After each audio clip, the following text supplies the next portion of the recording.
I am Miranda, 32 years old, and I never thought my own family would betray me so deeply. My younger sister Christine was always the golden child, but I loved her fiercely. When she got engaged, I offered to help pay for her dream wedding, a generous $38,700 from my savings. I thought it would bring us closer. Instead, my mother took control of the money, used it for herself, and then had the audacity to call me a disgrace. If you think family can never hurt you, my story might change your mind. Before I continue, let me know where you are watching from in the comments below. Hit that like button and subscribe to hear how I turned this betrayal into the most satisfying revenge. Growing up in Springfield with Christine was complicated. 4 years younger than me, she embodied everything our mother Elizabeth wanted in a daughter. Pretty compliant and always eager to please, Christine excelled in the domestic arts that our mother valued above all else. I, on the other hand, was headstrong, ambitious, and uninterested in learning to be the perfect homemaker. Miranda, why can't you be more like your sister, became the soundtrack of my childhood. While Christine received praise for her homemade cookies and perfect manners, my academic achievements were merely acknowledged with a distracted nod. My father Robert was kind but passive, never challenging my mother's obvious favoritism. Our middle-class home looked picture-perfect from the outside. White picket fence, neatly trimmed lawn, and family photos displaying forced smiles on the mantel. But inside those walls, a hierarchy existed that positioned me firmly at the bottom. "You always have to make everything difficult," my mother would say whenever I questioned her decisions or expressed independent thought. By 16, I knew I needed to forge my own path far from Springfield. The day I left for college was the first time I felt true freedom. I chose a university 3 states away, financing my education through scholarships and part-time jobs. Those years shaped me into someone stronger and more determined. I majored in finance, discovering a natural aptitude for numbers and investment strategies. After graduation, I landed an entry-level position at a respected financial advisory firm in Boston. The early years were grueling, working 60-hour weeks while completing additional certifications at night. But my perseverance paid off. By 30, I had been promoted to senior financial advisor with my own impressive client portfolio.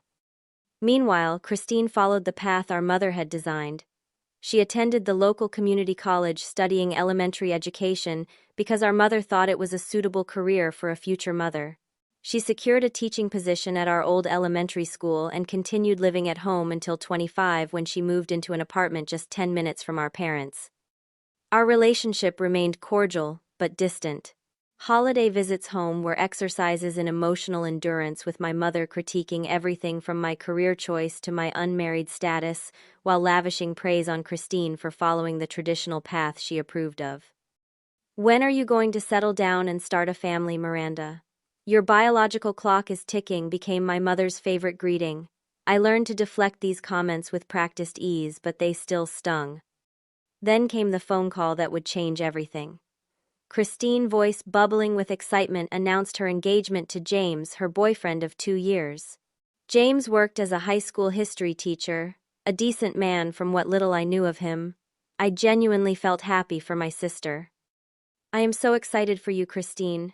Tell me everything about the proposal," I gushed, momentarily forgetting our complicated dynamics in the joy of the moment. The engagement seemed to create a temporary truce in our family. My mother was ecstatic about planning a wedding, already talking about venues and flower arrangements before Christine had even set a date. I saw a flicker of hope that perhaps this happy occasion might help heal old wounds. During my next visit home, I noticed how my mother had completely taken over wedding planning. Christine sat quietly as our mother flipped through bridal magazines, pointing at expensive dresses and elaborate centerpieces. "Mom has always had such good taste," Christine explained when I questioned her passivity. "Besides, she has been dreaming about my wedding day since I was little." I watched as my sister surrendered her own preferences to please our mother, a pattern I recognized all too well. When Christine mentioned liking a simple beach ceremony, our mother quickly dismissed the idea. "Weddings on beaches are tacky, dear. You deserve a proper church wedding, followed by a reception at Cedar Grove Country Club," my mother declared. And just like that, Christine's preference evaporated. I could see the familiar dynamics at play, but I also saw an opportunity. Perhaps by helping to give Christine the wedding she secretly wanted, I could not only support my sister but also find a way back into the family fold. Maybe, just maybe, my mother would finally see me as valuable if I could contribute something meaningful to the occasion she deemed so important. As I observed my mother sketching out grand plans with little regard for budget constraints, I began formulating an idea that would change all our lives in ways none of us could have anticipated. 2 months after the engagement announcement, Christine called me in tears. What started as wedding planning excitement had devolved into financial anxiety. The reality of wedding costs had finally hit. "I had no idea everything would be so expensive, Miranda," she sobbed over the phone. "James and I have been saving, but his parents can barely contribute anything. They are still paying off medical bills from his dad's heart surgery last year." I listened as Christine detailed the growing list of expenses. The venue deposit alone was $8,000. Then came catering, photography, flowers, dress, and countless other items my mother deemed essential for a proper wedding. "Mom keeps saying we need to have at least 200 guests. She has already started telling her friends and extended family to save the date," Christine explained, her voice strained. "James and I were thinking more like 75 people." After our call ended, I sat thinking about my own financial situation. Years of careful investing and living below my means had left me with substantial savings. I earned an excellent salary, had no children, and minimal expenses beyond my comfortable but modest condo. The money I had set aside for a potential property investment could easily help give Christine the wedding she deserved without causing me financial strain. The next day, I called Christine with an offer. "I want to help with your wedding, Chris. Not just a little but significantly," I said, using my childhood nickname for her. "That is really sweet, but we cannot accept charity," she replied hesitantly. "It is not charity. It is a gift from one sister to another," I insisted. "I have set aside $38,700 that I want to contribute toward your special day." The silence on the other end of the line was followed by a gasp, and then tears. "Are you serious? That is more than our entire budget, Miranda." "I do not know what to say," Christine stammered. "Say yes. Let me do this for you. No strings attached." After some persuasion, Christine accepted, overwhelmed with gratitude. She promised me a special role in the wedding and countless acknowledgments of my generosity. When our mother learned of my offer, her reaction was mixed. Pride initially prevented her from accepting handouts from her less favored daughter. The power dynamic had shifted, and Elizabeth Walker did not relinquish control easily. "We do not need your money, Miranda. We will manage just fine," she said stiffly during our next family dinner. But as Christine detailed my offer again, emphasizing the stress it would relieve, my mother's practicality overcame her pride. By dessert, she had not only accepted my contribution but had already begun reallocating the budget to include even more elaborate elements. "Since Miranda is being so generous, we can upgrade to the premium floral package," she mused, mental calculations clearly running through her mind. Over the next few weeks, I worked with Christine to establish a payment system for vendors. We decided I would handle most payments directly, keeping careful records of every transaction. We set up a shared spreadsheet where all expenses would be tracked with receipts saved in a shared cloud folder. "This way, everything stays organized," I explained to Christine, "and we can make sure the budget stays on track." My mother quickly inserted herself into this arrangement, insisting that she needed access to the funds to make deposits and secure vendors promptly. "I cannot be running to you for every little expense, Miranda. Some vendors require immediate payment to hold dates," she argued. Against my better judgment, I added my mother as an authorized user on a dedicated credit card with a high limit linked to my account. I also transferred a portion of the promised funds to a joint account she could access for cash payments. I trusted that family bonds would ensure accountability. As the months passed, wedding plans expanded. What had started as a modest affair transformed into an elaborate event under my mother's guidance. The venue changed from a charming local restaurant to an exclusive country club. The guest list swelled from 75 to 250. The simple buffet became a 5-course plated dinner with premium open bar. Initially, I felt a warm glow of satisfaction. My contribution was making Christine happy, and bringing me closer to my family. My mother actually called me weekly with updates, something that had never happened before. She even asked my opinion occasionally, though she rarely followed my suggestions.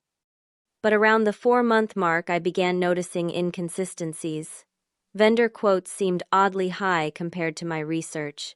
Some receipts were vague or missing altogether. The spreadsheet updates became sporadic, with my mother citing being too busy with planning to maintain proper records. My friend Amy, who had known me since college, voiced concerns during our monthly brunch. "I do not like how your mom has taken control of your money," Amy said, bluntly stirring her coffee. "Have you verified? All these expenses are actually going to the wedding?" I defended my mother initially. She can be controlling, but she would never misuse funds meant for Christine's wedding. Family is everything to her. Amy gave me a skeptical look. "Just be careful. $38,700 is a lot of money to hand over without clear accountability." Her warning planted a seed of doubt that I tried to ignore. But as the weeks passed, more red flags appeared. My mother began sporting new designer handbags. Their house suddenly had new furniture. When I visited, I noticed a brand new 65-inch smart television that my father proudly showed off. "Early anniversary present," my mother explained dismissively when I commented on their recent purchases. Meanwhile, Christine became increasingly distant. Our weekly calls dwindled to brief text exchanges. When I asked specific questions about wedding details, she deferred to our mother. "Mom is handling everything. She says not to worry you with the small stuff since you are already being so generous," became her standard response. During a rare dinner with just Christine and James, I noticed tension between them when wedding costs came up. "Your sister has been incredibly generous," James said, raising his glass to me. "Without her, we would be getting married at the courthouse with pizza afterward." Christine smiled tightly. "Mom says a proper wedding is an investment in our future. It is about connections and impressions." I recognized those words. They were not Christine's but our mother's verbatim. The realization left me uneasy. 6 months into wedding planning, my bank sent a fraud alert for unusual activity on the wedding credit card. Multiple charges at high-end department stores and several cash advances had triggered the system. With growing dread, I logged into my account to investigate. The dedicated wedding credit card showed purchases from Nordstrom Saks Fifth Avenue and several luxury cosmetic brands. There were charges for a day spa hair salon and even a weekend getaway to a mountain resort. None of these expenses had anything to do with Christine's wedding. My hands shook as I called my mother, trying to keep my voice steady. "Mom, I just received a fraud alert on the wedding credit card. There are some charges I do not understand." After a momentary pause, my mother responded with practiced casualness. "Oh, those are just some personal expenses. I was going to pay you back, of course." "Personal expenses, Mom? That card was specifically for wedding costs," I said, disbelief coloring my tone. "Do not be so dramatic, Miranda. Planning this wedding is stressful work. I deserve a few treats for all the time I am putting in. Besides, the wedding fund had extra after I negotiated some discounts with vendors." My stomach dropped. "What discounts?" "According to the spreadsheet, we are already over budget." My mother sighed irritably. "The spreadsheet is not updated. I told you I've been too busy to keep track of every little thing." The conversation deteriorated from there. When pressed, my mother admitted to borrowing approximately $7,000 for what she termed incidental personal expenses. She became defensive when I expressed shock and anger, turning the situation around to make me seem petty. "After all I am doing to give your sister the perfect wedding, this is the thanks I get: accusations and distrust. You always were difficult, Miranda." Determined to get to the bottom of the financial discrepancies, I scheduled a family dinner. I arrived armed with printed statements and a detailed list of questionable expenses. My father looked uncomfortable as I spread the documents on their dining table. Christine stared at her plate. James shifted uneasily in his seat. "I think we need to discuss how the wedding funds are being managed," I began carefully. My mother immediately went on the offensive. "Are you implying I cannot be trusted, after everything I have done for this family?" I kept my voice level. I am just trying to understand where the money is going. These charges for renovating the master bathroom have nothing to do with Christine's wedding. My mother's face flushed. Your father and I have opened our home for countless wedding activities. The bathroom needed updating to accommodate guests during the bridal shower. The excuses continued, each more outlandish than the last. The new television was for viewing wedding videos. The designer clothing was for various wedding events. The weekend spa retreat was necessary stress relief from wedding planning. When I turned to Christine for support, I was met with averted eyes. Mom has been working so hard on my wedding, she mumbled. I trust her judgment completely. My mother seized this statement, using it as a weapon. See, Christine understands the sacrifices I am making. Only you would turn a daughter's wedding into an accounting exercise. As the argument escalated, my mother's true feelings emerged in ugly bursts. You think you are so special with your fancy job and big city life, she spat, always lording your success over us. Maybe I deserve some compensation for putting up with your condescension all these years. I turned to my father, hoping for some support, but he merely shrugged helplessly. Your mother handles the finances, was all he offered. By the end of the evening, it was clear I stood alone. Christine had been thoroughly manipulated to believe that questioning our mother's financial decisions was an attack on her wedding itself. James looked uncomfortable, but remained silent, unwilling to challenge his future mother-in-law. The next day, Amy met me for coffee, letting me vent my frustration and hurt. I knew something like this would happen, she said, squeezing my hand sympathetically. Your mother has always used money as a control mechanism. Now she is using your money to control both you and Christine. I cannot believe Christine is just going along with it, I said, fighting back tears. Your sister has been under your mother's influence her entire life, Amy reminded me. She has never developed the strength to stand up to her the way you have. In a last-ditch effort to reach my sister, I invited Christine to lunch, just the two of us. The restaurant was quiet, neutral territory away from our mother's influence. Chris, I need you to understand that I am not trying to ruin your wedding, I explained gently. I just want transparency about how my contribution is being spent. Christine fidgeted with her napkin, avoiding eye contact. Mom says you are trying to control everything because you are jealous that I am getting married and you are still single. The words hit like a physical blow. Is that what you believe? I do not know what to believe anymore, she whispered. Mom says if I do not stand with her, you will pull all the funding and ruin everything. I would never do that to you, I assured her. Then just let Mom handle things her way, Christine pleaded. Please, Miranda, for me. As our lunch concluded, I realized with sinking clarity that my sister was too enmeshed in our mother's manipulation to see the truth.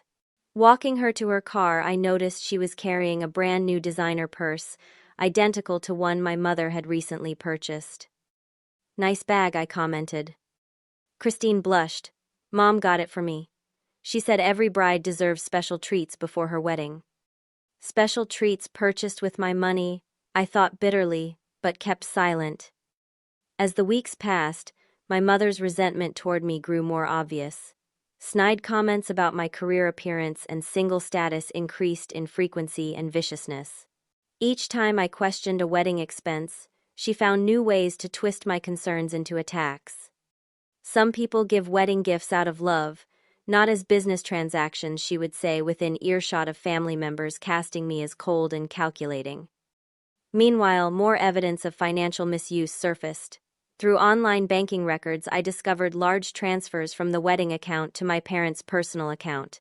Renovations to their kitchen appeared suspiciously timed with these transfers. New landscaping adorned their property. My father mentioned casually that they were planning a vacation to Hawaii after the wedding, their first major trip in years. The wedding that I had agreed to fund was being used as a blank check for my parents' lifestyle upgrade.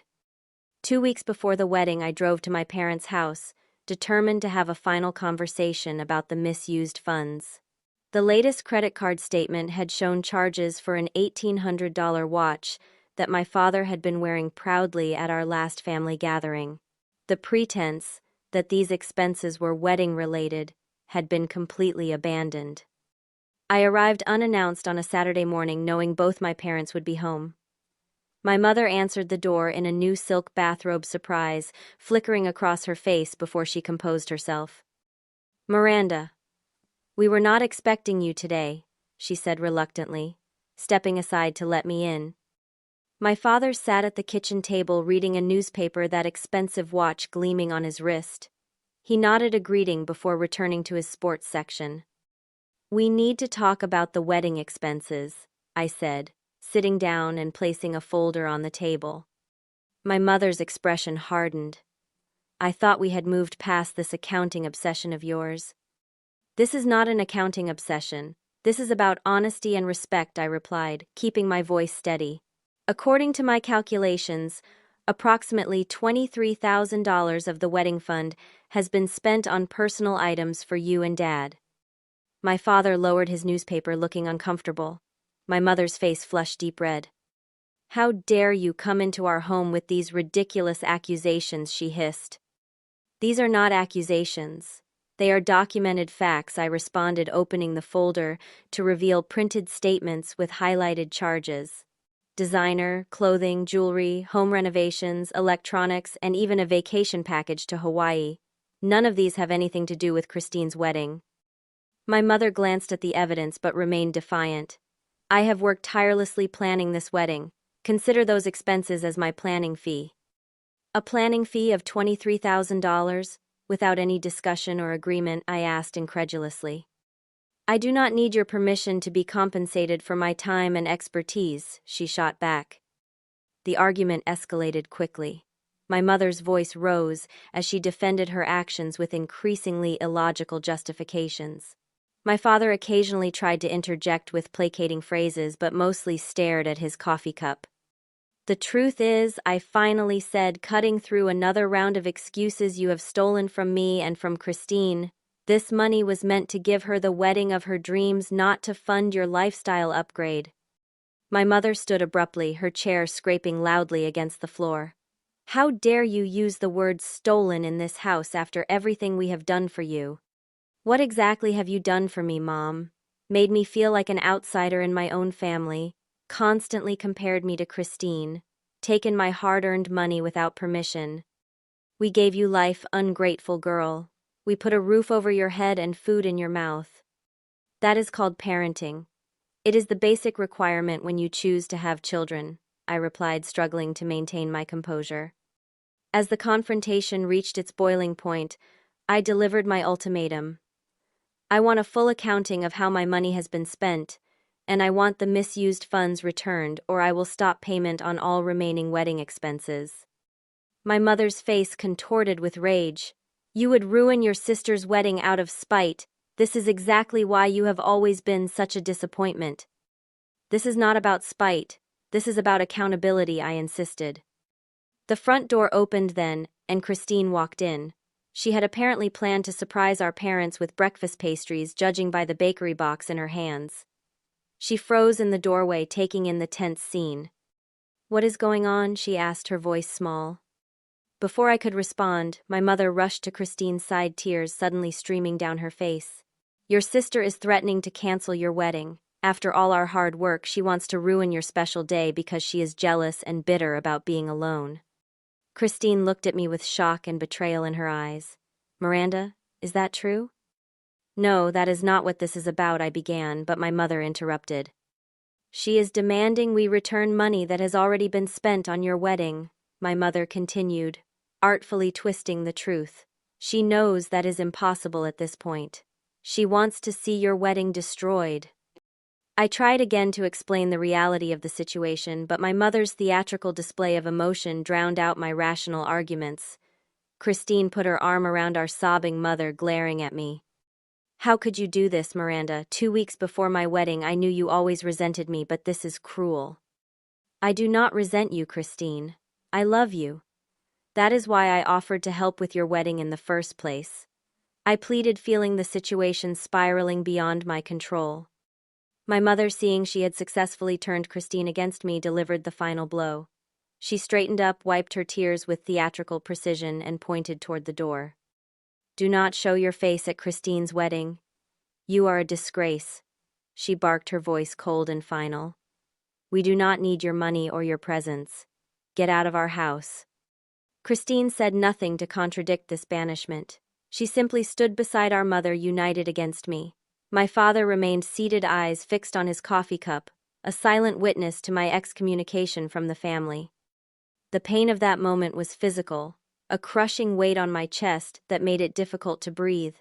I gathered my documents with shaking hands and walked out the door, Christine's accusing stare burning into my back. In my car, parked in the driveway where I had once played as a child, I finally let the tears come. My phone buzzed with a text from my mother. The family is better off without your toxic presence. Do not contact us again. I drove home in a daze, my vision blurred, my mind replaying the scene in an endless loop. Amy met me at my condo, having sensed from my brief broken phone call that something catastrophic had happened. She held me, while I sobbed, my body shaking with the force of my grief. They took everything, I choked out between sobs. My money, my dignity, my place in the family. And for what? Some luxury items and home renovations. Later that evening, after several cups of tea and Amy's steadying presence, my shock began to transform into something else. I reviewed the financial documents again, tallying the total amount that had been misappropriated. $38,700, I whispered, the full amount of my original gift. They took every penny I contributed, and then had the audacity to ban me from the wedding. Something hardened inside me then. A lifetime of being devalued, criticized, and manipulated crystallized into resolute clarity. My grief gave way to a calm, cold determination. If they do not want my money or my presence, I told Amy, my voice steadier than it had been all day, then they will get neither. The morning after being banished from my family, I called Rebecca, a law school friend who specialized in contract law. Over breakfast at a quiet cafe, I laid out my situation, showing her the vendor contracts and financial records. The good news, if you can call it that, Rebecca said after reviewing the documents, is that nearly all these vendor contracts are in your name, not your mother's or sister's. You are legally entitled to cancel them. What about deposits already paid? I asked. Most have cancellation policies. You will lose some money, but nothing compared to what you have already lost, she explained. More importantly, you have documentation of the financial misuse. If your family tries to sue you, which I doubt they will, you have a strong defense. Armed with legal clarity, I returned home to begin what Amy dubbed Operation Wedding Shutdown. We set up a command center on my dining table with my laptop phone and a detailed list of all wedding vendors. For a moment, doubt crept in. Am I being vindictive? Will I regret destroying Christine's wedding? Amy squeezed my shoulder. Your mother explicitly stated they do not want your money or your presence. You are simply complying with her demands. Besides, they stole from you, Miranda. This is not revenge. It is a natural consequence of their actions. Rebecca nodded in agreement. If someone steals your car and then tells you they do not want you driving it, you still have every right to take back the keys. With their support bolstering my resolve, I began methodically contacting each vendor. The first call was to Cedar Grove Country Club, the lavish venue that had consumed the largest portion of the budget. Hello, this is Miranda Walker. I need to cancel the Lawrence Walker wedding scheduled for June 12th, I said, my voice surprisingly steady. The venue coordinator expressed concern. Canceling just 2 weeks before the event means forfeiting your entire deposit of $8,000, Miss Walker. I understand, I replied. Please proceed with the cancellation and send confirmation to my email. Similar conversations followed with the caterer, florist, photographer, videographer, DJ, and wedding cake baker. Each expressed surprise at the last-minute cancellation, but as the legally responsible party on the contracts, my instructions were followed without question. Next came the transportation arrangements. The luxury car service for the bridal party was canceled. The airport shuttles arranged for out-of-town guests were canceled. The honeymoon flights I had booked as a surprise gift were canceled with travel vouchers issued to my name instead. With each cancellation, I felt a strange mixture of sadness and liberation. The wedding that had become a source of familial manipulation was systematically being dismantled, one vendor at a time. By mid-afternoon, my phone began buzzing incessantly with calls and texts from my mother. I let them go to voicemail, listening to her messages evolve from confused to panicked to enraged as vendors contacted her about the cancellations. "What have you done?" she screamed in her fifth voicemail. "The venue just called saying everything is canceled. Fix this immediately." I texted her a simple response. "You told me you did not want my money or my presence at the wedding.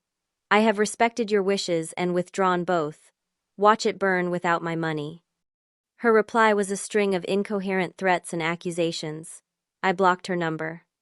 Christine called next, her voice breaking with tears. "Miranda, please do not do this. We can work something out. Whatever Mom said, she did not mean it." "She meant it, Christine," I replied calmly. "And you stood there letting her say it. Neither of you objected when my money was misused. Neither of you appreciated the sacrifice I made to give you a beautiful wedding.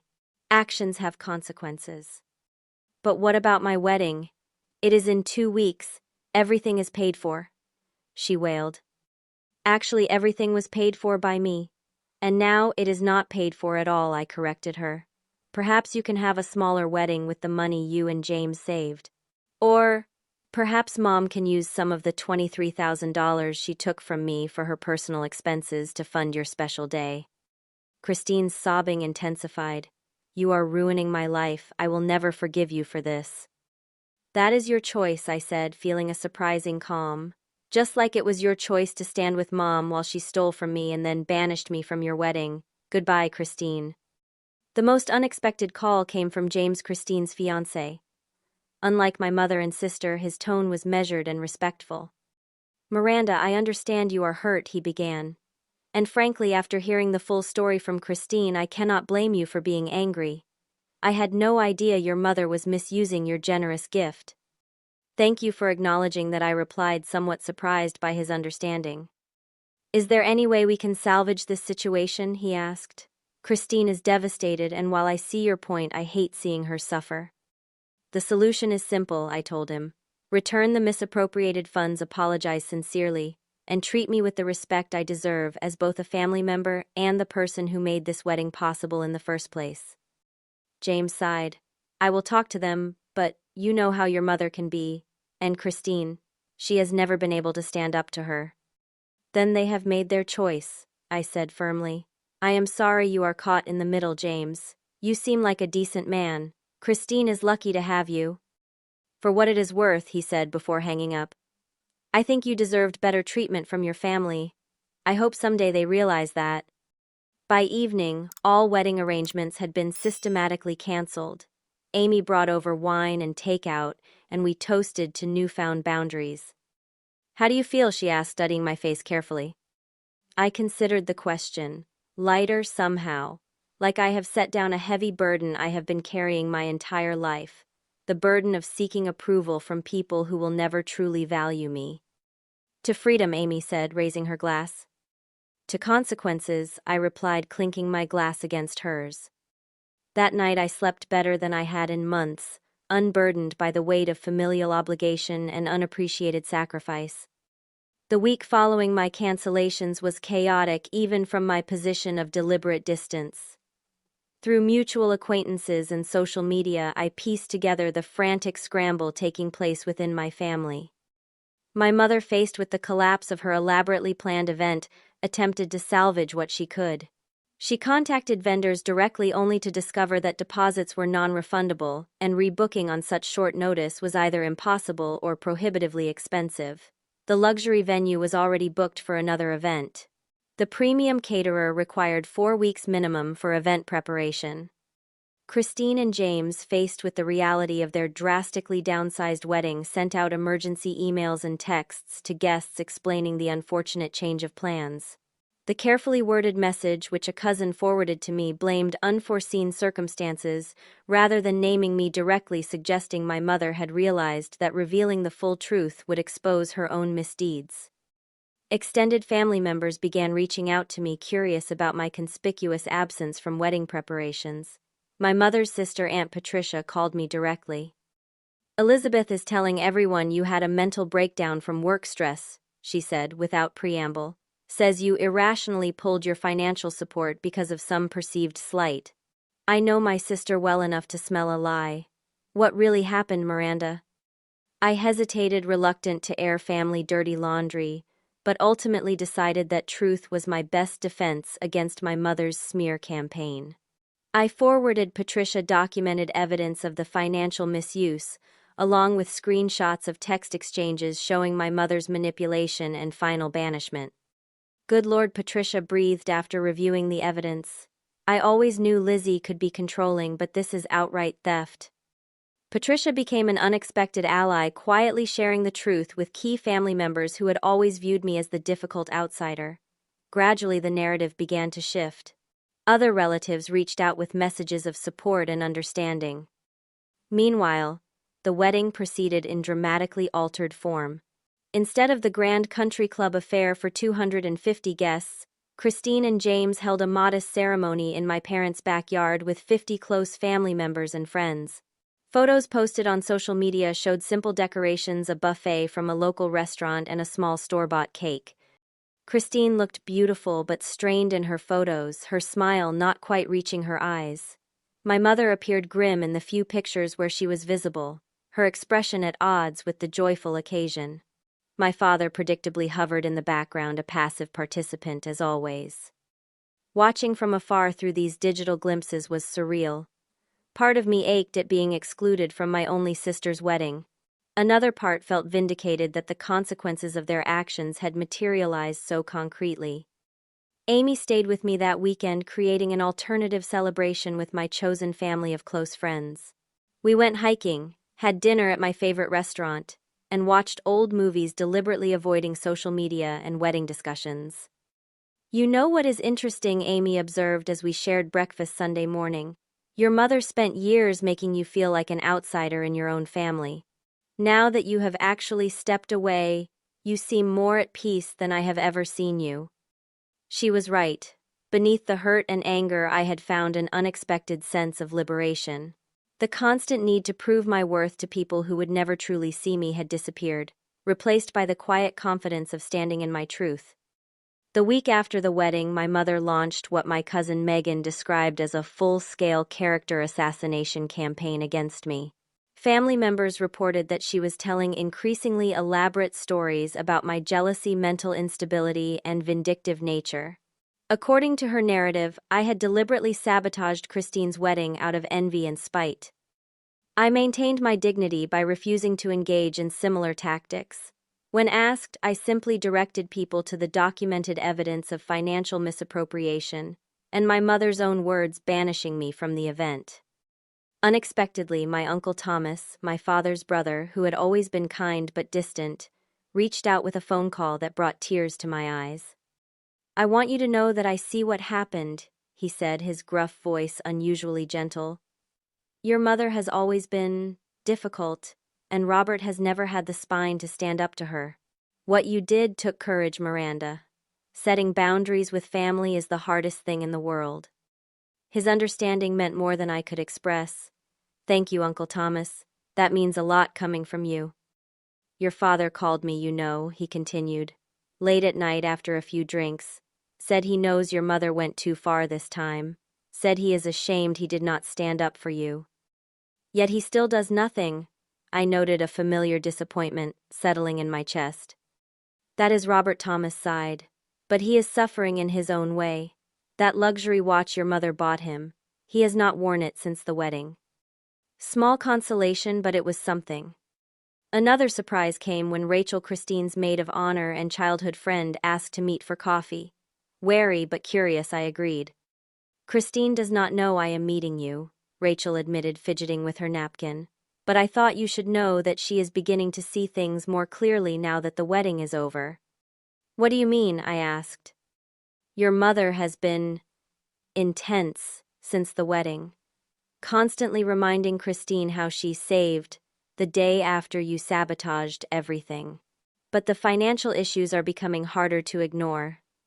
James found receipts for items your mother claimed were wedding expenses but clearly were not."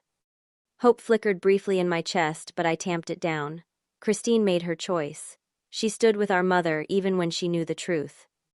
Rachel nodded sadly. She did. But I have known Christine since we were 6. She has never been strong enough to stand up to your mother. I am not excusing it, just explaining. As our conversation concluded, Rachel hesitated before adding, "For what it is worth, the wedding your mother cobbled together was nowhere near as nice as what you had planned to give them, and I think Christine knows that." In the weeks that followed, I focused on healing. I started seeing a therapist to process the lifetime of family dynamics that had culminated in this painful schism. I immersed myself in work friends and self-care practices. I began volunteering at a financial literacy program for young women, channeling my hurt into something constructive. I also took practical steps to protect myself. I changed all my financial passwords, removed my mother as an authorized user on any accounts, and set up fraud alerts. I checked my credit report regularly, half expecting to find new attempts at financial manipulation. The wedding that was meant to bring my family closer had instead revealed the true nature of our relationships. As painful as that revelation had been, I could not deny that it had also been necessary and ultimately freeing. 6 months after Christine's wedding, autumn painted Boston in rich golds and crimsons. The raw wound of family betrayal had gradually transformed into a dull ache, present, but no longer debilitating. My therapist, Dr.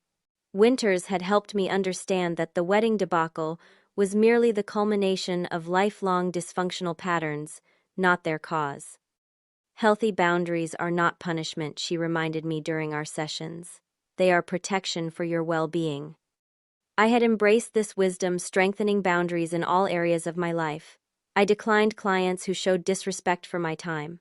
I ended a casual relationship with a man who demonstrated subtle, controlling behaviors. I learned to say no without guilt and yes without resentment. My circle of friends, with Amy at its center, had become my chosen family. Sunday dinners, holiday celebrations, and everyday triumphs were shared with people who valued me for exactly who I was, not who they wanted me to be.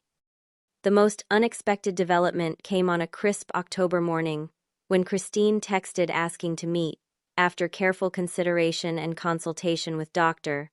Winters, I agreed to lunch at a neutral restaurant halfway between our homes. She arrived looking thinner than I remembered, dark circles under her eyes partially concealed with makeup. We exchanged awkward greetings before settling into our booth. "Thank you for meeting me," Christine began, her voice barely above a whisper. "I know you have every reason to refuse." I nodded but remained silent, waiting for her to continue.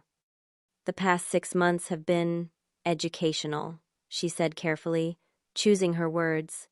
"James and I have been in couples therapy trying to build a healthy marriage despite our rocky start. One thing that keeps coming up is how I allowed Mom to come between us and between you and me. That has been a pattern our entire lives," I observed neutrally. Christine nodded, twisting her wedding ring nervously. "My therapist helped me see how Mom has always pitted us against each other.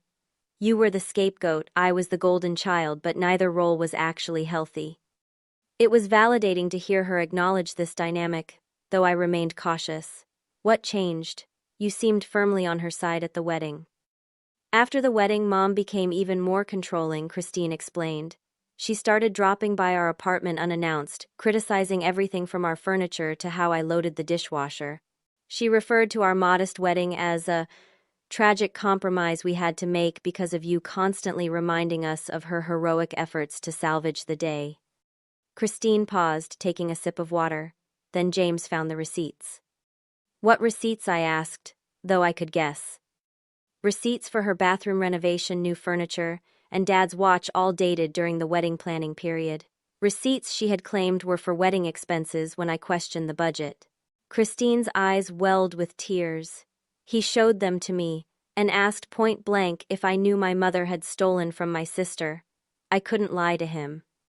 The conversation that followed was difficult but necessary. Christine acknowledged her role in enabling our mother's behavior. She expressed genuine remorse for standing by while I was mistreated and banished. Though she did not explicitly ask for forgiveness, her contrition seemed sincere. "James wanted to confront Mom directly," she continued, "but I begged him not to. I was not ready for that fight. Instead, we started creating distance." limited visits, shorter phone calls, declining invitations to Sunday dinners. How did she take that? I asked, knowing our mother's reaction to perceived rejection would have been volcanic. About as well as you would expect, Christine said with a sad smile. Accusations, guilt trips, tears. When those didn't work, she started telling family members that James was controlling and isolating me. The irony was not lost on either of us. Miranda, Christine said, meeting my eyes directly for the first time, I do not expect us to go back to how things were. Too much has happened, but I want you to know that I see the truth now. I see what Mom did to you, what she did to us both, really. And I am so sorry I did not stand with you when it mattered. I felt the careful wall I had built around my heart begin to crack. It means a lot to hear you say that, Christine. Truly. We spent the next 2 hours in the most honest conversation we had ever shared as adults. Christine revealed that James had seen red flags in our mother's behavior from the beginning but had felt powerless to intervene. He tried to tell me several times that Mom was taking advantage of your generosity, Christine admitted, but I refused to hear it. It was easier to believe Mom's version of reality than to confront the truth. As our lunch concluded, Christine asked tentatively, "Do you think we could try being sisters again? Real sisters, not the twisted version Mom created?" I considered her question carefully. I would like that, I finally said, but it needs to be on new terms, with mutual respect and honest communication, and with the understanding that I will maintain my distance from Mom for the foreseeable future. Christine nodded. That is fair. James and I are working on healthier boundaries with her too. It is not easy, but it is necessary. As we parted with a cautious hug, Christine added, Mom remains convinced she did nothing wrong. Dad knows better, I think, but he will never contradict her. They are locked in their own unhealthy dynamic. That is their choice, I replied, just as creating healthier patterns is ours. In the months that followed, Christine and I rebuilt our relationship one careful step at a time. We met for occasional lunches, shared texts about our lives, and gradually rediscovered the sisterly bond that had been buried under years of maternal manipulation. My mother remained unrepentant, refusing to acknowledge any wrongdoing. When direct attempts to contact me failed, she enlisted flying monkeys in the form of distant relatives and family friends, all carrying messages about forgiveness and family obligations. I maintained my boundaries with quiet determination. The $38,700 was gone, but the lessons it purchased were invaluable. I learned that generosity should never require sacrificing self-respect, that blood ties do not justify abuse or exploitation, that sometimes the healthiest love is expressed through distance rather than proximity. My friendship with Amy deepened along with other supportive relationships. My career flourished as I channeled my energy into positive directions. I even began dating again, approaching relationships with clearer eyes and stronger boundaries. The wedding that was meant to be a bridge back to my family had instead become a bridge to a healthier future, one built on authenticity rather than obligation. Though not the outcome I had envisioned when making my generous offer, it was ultimately the one I needed. On the 1-year anniversary of Christine's wedding, I wrote in my journal, "Some bridges need to be burned so you can build stronger ones in their place. Some gifts become burdens unless you learn to let them go. And sometimes the family that truly values you is not the one you were born into, but the one you create through choice and mutual respect."